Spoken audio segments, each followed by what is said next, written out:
You're listening to episode 75 of the Master Your Mind, Business, and Life podcast. We're in the busy holiday season where there can be the tendency to add some extra weight between the stress of the holidays and all of the parties and even sweet treats that are around. I know that I am so guilty of this. I used to always say I'm fluffing up for winter, but since living in Florida nearly the past 8 years, I guess, I don't think I can really use that excuse anymore. But the other thing that tends to happen around the holidays, especially around the new year, is an emphasis and focus on weight loss, dieting, and getting your health on track.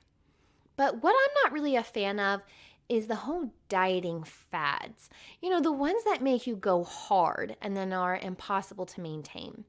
One thing that I learned from this week's guest, Brianna Wilkerson, is that I need to reframe my thinking around the word diet. You'll see what I mean shortly. But Brianna is the founder and CEO of Madewell 345 and the holistic health coach and life coach. And today we're talking about how to ditch dieting and reclaim your health for good. Are you ready to meet Brianna? You know what to do. Tune in, turn it up, let's go. You're listening to Master Your Mind, Business, and Life. Conversations with everyday world shifters, truth seekers, and rule breakers. Here's your host, Lauren Smith. Hey everyone, it's Lauren Smith. Welcome back to another episode. Today's guest is Brianna Wilkerson. Brianna is a holistic health and life coach with a heart to see busy women ditch dieting, lose weight, and reclaim their health for good. She is also an essential oils advocate for doTERRA essential oils and empowers women to use their non-toxic natural solutions like essential oils for their health and for those they love. Brianna, I'm excited to chat with you today. Thank you for joining me. Thank you so much. It's a pleasure to be here. You know, I would love to get started by just learning a little bit more about you and your journey. Had you always had the goal of being a holistic health coach? No, I mean, I would say that was the last thing I wanted to do with my life. But, Really? not the last thing. I just never saw that as a part of my life's trajectory. So I think I'll try to make it condensed or short. So I grew up in the Cayman Islands. That's where I'm from. That's where I was born and raised. I went to school in Tampa, Florida for college for about 5.5 years, 6 years. And growing up in Cayman, I was very accustomed to Caribbean food, Caribbean lifestyle, but we just didn't really cook much at home. And also I just really loved fast food. So I think over time I just, gained a little weight, but I was actually pretty comfortable. Like I wasn't like, oh, I need to lose a lot of weight, but I started sports. And then by starting all these different sports, I was like, okay, maybe I should watch what I eat. And I just started to kind of just lose weight healthily. Right. But because I actually had been exposed to different diets in the past through like my mom and her friends, I was also in the back of my mind, I started to think about, well, in order to really get results, you got to be really strict. And so there's a lot of different changes that happened in my life in high school. Friends moved away, a huge hurricane hit Cayman. And so the way that I wanted to control everything that I was feeling was I was like, okay, well, I can just control what I eat and how much I exercise. So that just became a very unhealthy coping mechanism, basically, because I became way too skinny for my body type and exercised way too much. So much so that teachers, my family were like, lovingly like, okay, this is a little too much. Like, what are we going to do to help you? And I actually saw a nutritionist, but I think I should have known something was up when I went to the nutritionist and started bawling. Like, it wasn't about right. And so she recommended I see a child psychologist, but I think at the time, whenever you're struggling actually with a major issue in your life, you just kind of like, well, let me just do what everyone else is telling me to do so they can kind of get off my back sort of thing. Yeah, exactly. So I just gained a little weight, all that stuff. But I never dealt with the root. And so fast forward to the end of high school where I was up to be valedictorian, and that meant the world to everybody at the time and myself. And it was just too overwhelming. So I actually went to food for comfort. Like I always just had this bad relationship with food. So with that, I gained back all the weight, a lot of shame, a lot of guilt. And so from that point, I tried diets. I was like, that's the only way I know how to fix this, but they just weren't working. It was out of control. I just hated it because it was so restrictive. And that's kind of how I entered college. And college was where I finally had a personal renewal, even with my faith, and just a breakthrough, and really learned that if I was going to care for my body, I had to care for my whole life. I had to care for my faith. I had to care for my mind, which is actually where all the issues were stemming. I had to care for myself. And so I started having a holistic health approach, basically. And through different things, through a few years, I approached eating, exercise, sleeping, all these different areas from a place of love versus a place of like shame or guilt, like I need to fix something. And from that place on, just, journeying on, enjoying it myself. And I did the Whole30 program, which is just kind of a reset program. But during that program, I realized, wow, I actually have control over food. I don't have to give in to my cravings, and actually eating healthy and taking care of yourself can be fun.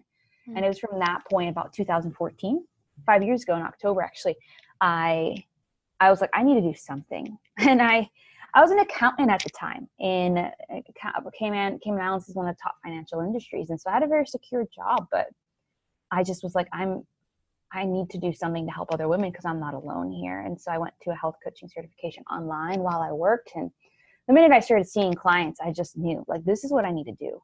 And I may not do this like full time in different areas of my life for the rest of my life, but I need to help women in this area. And so, yeah, I've just been doing it the last 5 years, full time, then part time on the side, like just based on like what other things I'm doing in my life. And so I love that. Yeah. Wow, what a journey. And I know. you touched on so many different parts of just self-love, self-compassion, Right. what's healthy. And I know we're approaching this time of the holiday season. Right. And especially coming into the new year, you're just going to be hit on social media, on TV, and marketing all about dieting or Right. join our gym or join this weight loss program. And it's almost that dieting has become a taboo word in society. And there's so many different forms of it and trends going on. So I know that you said that you're not a big fan of the word dieting, but what are your beliefs around it? Yeah, I think now there's a couple different definitions when it comes to diet. A diet is what someone normally eats in their everyday life. And so, people in Asia or in America or in Europe or in Caribbean have a certain diet. So it's not that that word is bad. I think, but the way that we have tended to use it over the last probably 30, 40 years, especially in the West, is it is something you do in order to restrict calories or to lose weight or to achieve a certain health goal. And sometimes, most of the time, it's not actually like healthy or sustainable long term. It's okay for a short term. But the issue with that is that actually a lot of diets are really successful. Like a lot of people reach their goals, they feel great, but people then don't know how to actually live the rest of their life eating well or exercising because it was so restrictive and they had to change so much for 2 or 3 months or longer than that. And then it's like, okay, but what about when I go to a party, or what about when the holidays comes up, or what about when I'm traveling? Like there's no concept of like, how do I actually be well in the rest of my life and for the rest of my life? And I see, so that to me is the trouble with typical diets. Like I eat a certain diet all the time, but it's not that I'm constantly dieting or restricting myself. Right. That's what's been the big change for me. So it's more restriction versus dieting. Right. Yeah. So why holistic health? Why is it important to look at your health from that view, and what does that practically look like? Yeah. So as I even journeyed in my own personal journey, and as well as the work I've done with clients, I started to see there's around like there's a lot of different areas that when people start to just change their lifestyle in these areas, it really does impact their health. And because I'm a nerd and love the science behind the way this all works in our body, I started to see, wow, people don't know this. So obviously most people know nutrition and exercise. And I think a lot of people tend to stop there. And that actually, those two are the foundational ones. If you're not, your whole body is based on what you eat and how you're nourishing your cells and all of your organs. And then your body's meant to move. It's meant to use that energy you just consumed. But if we just stop there, we miss some key things that actually impact our health almost even more, like stress. Stress is one of the leading causes of many chronic illnesses in today's world, because literally what happens in our body is that we are constantly living what we call this fight or flight response. We're constantly in fear. We're constantly stressed. And stress impacts your mind and your body the same. So if a lion is coming at me, of course I'm going to be stressed, but everything else shuts down. My body's not worrying about digesting food. It's not worried about breathing. It's just worried about like, get out of here. Right. But the issue is, because of today's society, we are always inundated with constant stressors.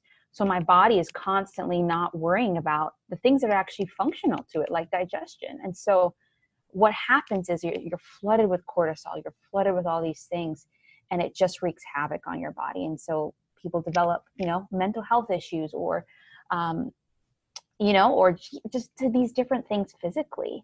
And I actually worked with people, even myself, that when we can just breathe and like learn to manage our stressors, you start to eat better, because we all know stress can either make you not eat or eat the wrong things. Yeah. You start to sleep better, which when you're not sleeping as well, oh my goodness, it's like your body actually sends hormones saying, hey, I'm not sleeping, so I need more energy. And what kind of energy do you want? You don't want an apple. You want like an Oreo, and you want a donut, you want a quick fix because your body's like, I need it now. So those are just 4 other aspects. And obviously toxins, we all know there's a lot of organic, natural products, but the reason why is because a lot of these chemicals that are not regulated mess with our hormones, our endocrine system, and it causes thyroid issues. It causes our body to hold on to weight. It causes memory issues. And so obviously this seems so overwhelming to like, oh my gosh, I have to change my whole life. But I really try to tell people, yes, this is the whole macro point of view, but when you start, you got to start one place. So if you need to start with nutrition, start there. Maybe for you, it's starting with actually like your mindset. Maybe you just need to believe that being healthy is possible and fun. So start there. So knowing the macro is important, but you really need to start on a micro level in 1 or 2 areas at a time. And I feel like those small shifts, they create and they rev up these bigger changes in our lives. So it's like once you've mastered one, boom, you're moving on to the other one, and it's that process. So yeah, I like that you're suggesting just break it down into bite-size level. Yeah, exactly. So I hear about this all the time, and I'm a little curious to pick your brain. Gut health. Mm-hmm. Yeah.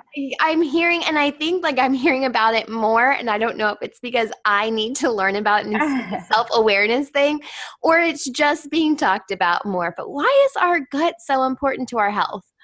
Yeah. So I think when people hear about that, it's kind of confusing, like my gut, my stomach, my what.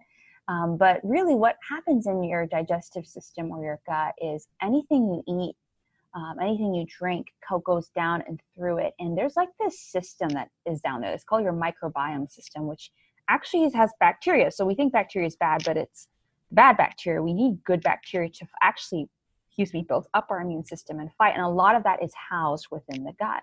And so whenever we're eating certain foods that messes with that bacteria, particularly sugar, particularly processed carbohydrates, it feeds off of that, and it starts to cause that imbalance. And when you have that imbalance, your immune system's down, inflammation can go up. It's harder to use the bathroom, which we need to talk about this, ladies. Like, poop is good. You need to be pooping because your body needs to just get rid of what it doesn't need. But that constipation, that leaky gut, all these things, a lot of studies have found the reason why you're probably hearing about this is that functional health and medicine's on the rise. And they have found that a lot of preventable chronic illnesses, actually the root starts in your gut, autoimmune conditions. So thyroid issues, all these paleo, all these things, people have recognized that when they've changed what they've eaten and have cared for their gut, it has allowed healthier glowing skin. It has allowed clear focus and energy. And and so your gut is just so important because 60 to 80% of your immune system is housed in your gut. And wow. And even melatonin and serotonin, like sleep, happy hormones. It's like a lot of that's made in your gut. So it's like, if you're not caring for your gut health, which they actually would say is almost your second brain because it just governs so much of your body, then you're not going to be happy. You're not going to be sleeping as well. And so, it's all connected. Man, so don't even trust your gut. Take care of your gut. Exactly. Oh my goodness. I didn't realize that it controlled that much. Yeah. Yeah. Yeah. So what is leaky gut then? Yeah, so leaky gut is what happens. So your body has this intestinal lining, and it has a certain amount, what we call permeability, that it basically keeps bad things from coming in your gut and keeps things like maybe your body's trying to get rid of from going into your bloodstream or leaking out of your gut. And so a lot of people have found, particularly with the way gluten is made now, like we could talk about old ancient times, it was a lot different then. Now we have a lot of genetically modified gluten. The structures change. So when a lot of people eat stuff like that, it actually can tear away at your intestinal lining. Like this is if you're like constantly eating it, not just like once or twice. Right. And cause what we call leaky gut, which just means particles are like coming out of your gut into the rest of your body. Ugh. And yeah, it's like graphic, but I mean, it sounds as bad as the actual term leaky gut is. So that's where then your body's like attacking itself. So that's what we call Right. autoimmune, because it's like, what's going on? Like this is foreign, and it's just like attacking. And so then a lot of people develop, serious conditions because your body. So leaky gut is something that can be repaired though through like, caring for your gut through probiotics, bone broth, all those things, and what you eat. But people who have had it, like I think I've had it at one point, might still be sensitive. And so you just need to know that. There are people who are like, can eat whatever they want, nothing's wrong. But there are people who, once you discover that you've had any sort of susceptibility to something like that, you just have to be careful for a while. So. Interesting. So on a completely different topic, let's slide on in here. Essential oils, because I know you're also an advocate for essential oils. So tell us about them and how they can impact our health and our health goals. Yeah. So when I started using essential oils, I started using them maybe around the same time I was starting my coaching business. And I had, I do CrossFit, and I had tendinitis in my left wrist because I just overused it and didn't listen to it. And it was just like, had no movement. It was stiff, it was sore. And even though I was getting physio, it just took forever to kind of heal. And I started using this blend and this rub by, I used doTERRA, their company called Deep Blue, and it was about soothing muscle pain. And it had a wintergreen. And wintergreen has, all essential oils have these, what we call these chemical constituents, which is what makes them what they is. And so methyl salicylic acid, which is what's in ibuprofen actually. So it started to really like soothe the pain, and I was just using a little bit. And I just started to wonder, like, what is this thing? Like, what are these? Because I heard about essential oils years ago, and I was like, oh, that sounds nice. Lavender smells great, calms you down. But when I started to see that it was more than about aromatherapy, and aromatherapy is powerful and it does impact our emotions, that it was actually about like these health benefits. I just started to do a lot of research and just started to share about them with whoever wanted to learn about them. And so basically essential oils are these oil particles that come from the root, the stem, or different parts of trees, plants, and herbs. And they have these therapeutic benefits that allow whatever they were doing to help the plant, they can do to help us. And so peppermint has a high menthol component, which is cooling. And so a lot of athletes or people who work out use peppermint or water or on heat. Obviously, people know lavender is so great for calming. Lavender is great for burns or scars, actually. So if you like, I touched it on my skin, I instantly put lavender so I don't get burned. Yeah. And it works. And so there's hundreds of my goal in life to learn as much about them as possible. So when someone says, I have this random thing, and I'm like, well, I could, gut health, all these areas we talk about, stress, sleep, exercise, gut health, oils can also be a solution, a physical product and solution to couple with changing your habits and your lifestyle. Yes. It's so funny. I'll give my friend Holly a shout out here, but we kind of joke that she's like an essential oils witch, because if you go into her medicine cabinet in her home, it is just like oils on oils and oils on oils. So yes. And I love it so much, because then it's like she has a concoction for everything. But because, we live in a state where there's lots of mosquitoes, and my kids, Mm, or fire ants, my kids too, they know to grab the lavender. Almost, they don't even think about it. Like, I don't even know right. if they know anything else, and send them to summer camp with a little to-go pack of lavender in case Yes, they get yes. eaten up. And it just becomes natural to them, and Mm, start implementing it at such a young age. yeah, so good. Yeah, like again, like yeah, there's like lavender, then there's 5 or 10 other ones that can do that same thing. But I think what I tell people is like find the one that works for you best. You don't need to get Yeah. all 10 of them. So Right. lavender works, then do it. Use lavender. Absolutely. I love it. So let's just wrap up as we're Mhm. going into the new year. Yeah. We all know everyone's going to be starting their health goals. Hmm. So what are some tips that you have that our audience can just start to implement in a healthy way Hmm. to lose weight, add more balance into the routine, or just reclaim their health for good? Yeah, I think the biggest thing with this is you need to like resolve, like set in your mind that this year you're not going to try to just change everything and do a quick solution. You need to go about it and saying, if it took you 30, 20, 15, whatever, 10 years to create habits that aren't serving you and your health anymore, it's going to take a while to create new habits that are going to serve you. And so, first things first, like don't resolve to like change everything right away. Like pick 1 or 2 areas of your life that you know. Like I think most of us know what we need to work on, but there's just a block because we're either these all or nothing sort of thing. I'm either going to change everything or I'm not going to change nothing. And Right. so really pick 1 or 2 areas, whether that's your nutrition, your exercise, your stress management is important, your sleep or your gut or natural products or even your mindset. Like pick 1 area, 2 areas, and make 1 or 2 goals for the year, but then work backwards. So say if you want to lose 20 pounds for the year, work backwards. How much does that mean for 6 months? How much does that mean for 3 months? And then what do you need to do? Because there's a difference between like a outcome goal and a process goal. So that's your outcome goal. You want to lose 20 pounds. But what's the process to get there? I think that's what people forget. Like they set these great altruistic goals, but oh wait, how do I even get there? So get the accountability and support you need, and whatever it is that you need to actually like implement this goal, then I think that's what you need to figure out as well. So when the new year comes, you're not just like wandering around like, how am I going to do this? How am I going to do this? And then you just make a drastic change. Think about what you need to make these small incremental changes, whatever support you need, and plan that and actually go after it before the year starts. I love it. And you are there to support our Yes. audience if they need it. So where can our audience go to just learn more about holistic healthy living and connect with you further? Yeah, so I'm part of on almost every social media channel, but 345 is basically all my handles. And then my website is madewell345.com.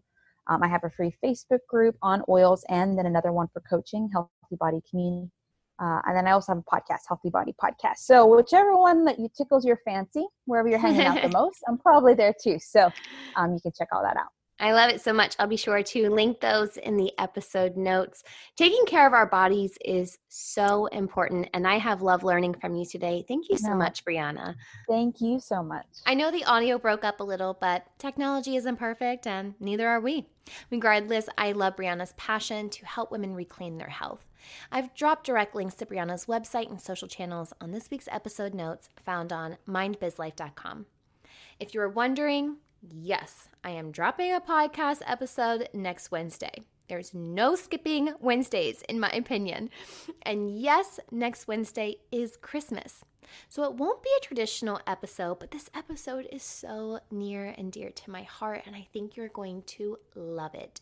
It is a family-friendly episode, so while you're listening to it on Christmas Day, I invite you to share it with your loved ones around you, as it's truly a story that serves up a nice slice of humble pie. Of course, I've got another episode for you on Friday for Fuel Your Life Friday, but until then, remember, every level of life is an opportunity to grow. Be well, my friend.